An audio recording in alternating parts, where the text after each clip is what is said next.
সম্প্রতি সময়ে zero return নামে একটা বিষয় আসছে। কম্পিউটারের দোকানে গিয়ে রিটার্ন আসলে জমা দিচ্ছি। বিষয়টা আসলে যদি একটু বলতেন আমাকে। জিরো রিটার্ন আসলে এটা একটা মানে একটা কম্পিউটার দোকানের একটা সৃষ্টি বা এটা একটা সোশ্যাল মিডিয়ার একটা সৃষ্টি। আসলে জিরো রিটার্ন বলতে কোনো শব্দ নাই।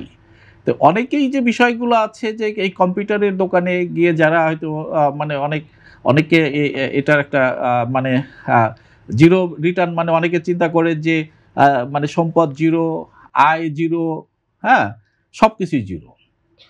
আসলে জিরো বলতে কোনো শব্দ নাই।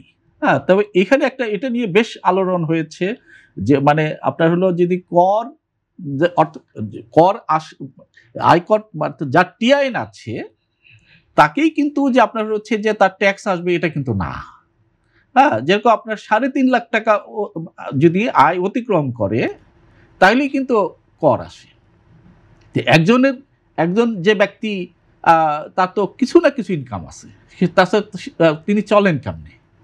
হ্যাঁ, তার হলো হয়তো দেখা গেল সম্পদ নাই, সম্পদ কম আছে, হয়তো মানে আয় অল্প আছে, মানে যে অল্পটা আছে যেটা ট্যাক্সের নিচে। হ্যাঁ, অর্থাৎ এখানে যে বিষয়টা সেটা হচ্ছে যে জিরো ট্যাক্স হতে পারে, কিন্তু জিরো রিটার্ন বলতে শব্দ অর্থাৎ সম্পদ জিরো, আয় জিরো, সব জিরো, এই জিরো কিন্তু এই শব্দটা কিন্তু সঠিক নয়।